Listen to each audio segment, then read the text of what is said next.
सामाजिक समझौता सिद्धांत के 3 थिंकर जिसमें हॉब्स, लॉक, रूसो ने अपनी पुस्तक सामाजिक समझौता जो 1762 में पब्लिश हुई है, उसमें उसने मानव स्वभाव को तनाव रहित, अच्छा, सुखी, सीधा, चिंता रहित, स्वस्थ और शांति प्रेम और एकांत प्रिय माना है। लेकिन धीरे धीरे वो ये कहता कि जब संपत्ति की भावना आई और तेरे मेरे की भावना मनुष्य के मन में आई, तभी जो मानव का स्वभाव था वो स्वार्थी, घृणित और तनाव सहित समाज के अंदर एक दूसरे के प्रति तेरे मेरे की भावना उत्पन्न होती है और उसमें जो मानव स्वभाव है वो परिवर्तित हो जाता है। यानी इसके मानव स्वभाव में हॉब्स और लॉक के दोनों के विचारों का सम्मिश्रण मिलता है। जैसा कि हॉब्स कहता है कि मानव का स्वभाव बिल्कुल खराब था, हिंसाग्रस्त था, प्रतिस्पर्धात्मक था, और लॉक कहता है कि बिल्कुल अच्छा था, प्रेमपूर्ण था, स्नेह था, परोपकार था। तो रूसो ने इन दोनों के बीच का मानव स्वभाव बताया है और वो कहते हैं कि मानव स्वभाव प्राकृतिक अवस्था में या मानव प्राकृतिक दृष्टि से अच्छा था, लेकिन संपत्ति की भावना आने के बाद में उसमें तनावग्रस्त हो गया।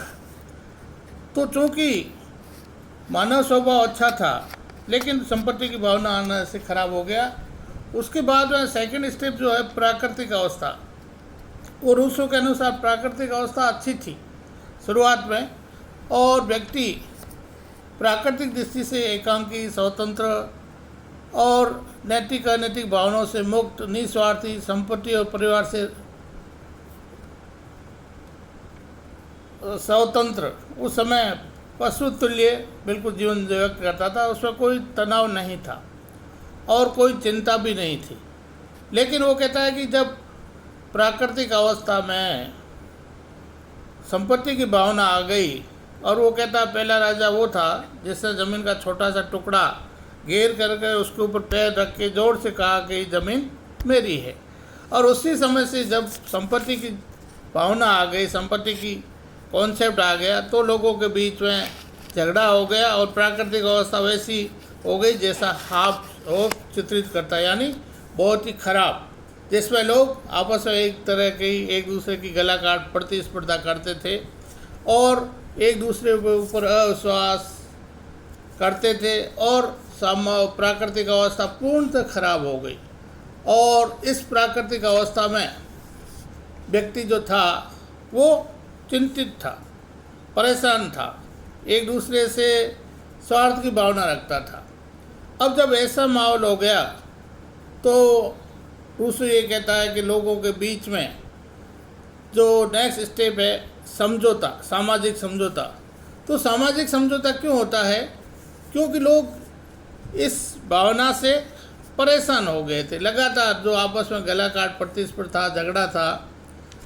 तो व्यक्ति इन माहौल में मनुष्य अपने स्वतंत्रता जो व्याकुल कर रहा था, उसकी स्वतंत्रता उसे व्याकुल होकर उन्होंने एक समझौता किया और उन्होंने नारा दिया कि हम वापस प्रकृति की ओर लौटे और प्रकृति की ओर चलो। ये नारा आया और हमारा ज्ञान, हमारा भोलापन, हमारी गरीबी लौटा दो।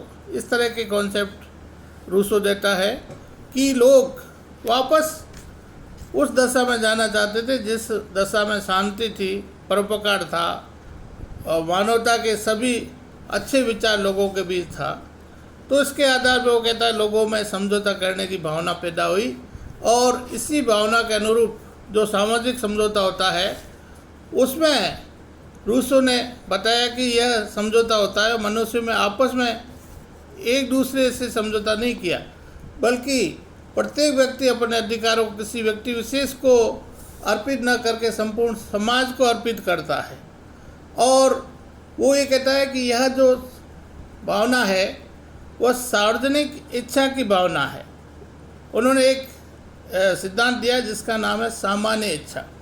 वो ये कहता है कि सामान्य इच्छा का आशय ये है कि सभी मानवों में एक यथार्थ इच्छा होती है जिसमें वो केवल अपना स्वार्थ सोचता है, लेकिन जो सामान्य इच्छा होती है वो उसके मन में, हर एक मनुष्य के मन में एक थोड़ा सा भावना होती है कि दूसरों के भले की बात करे।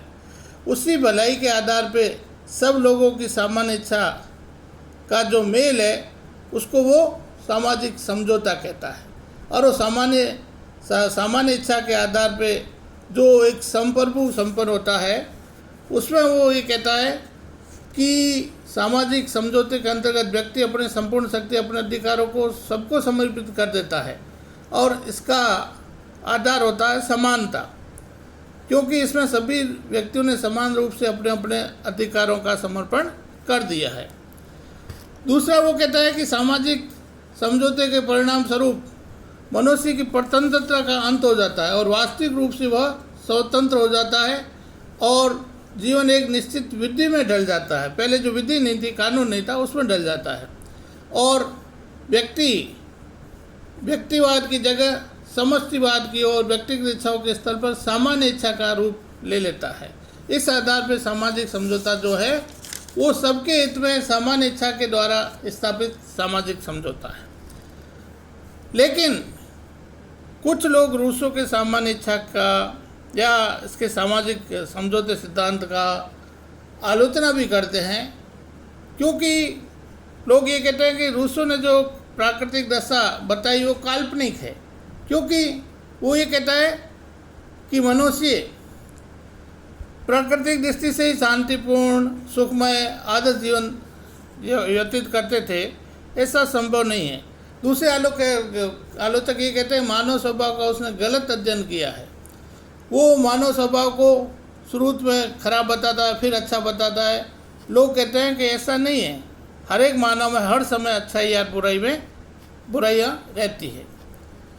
तीसरा ये है कि सामाजिक समझौता जो है वो राज्य का निर्माण करता है। तो आलोचक ये कहते हैं कि राज्य का निर्माण विकास के द्वारा हुआ है, न कि समझौते के द्वारा। तो विकासवादी सिद्धांत वाले भी इसकी आलोचना कर देते हैं और आलोचक ये कहते हैं कि इस समझौते के द्वारा रूसों ने संप्रभुता को निरंकुश बना दिया है।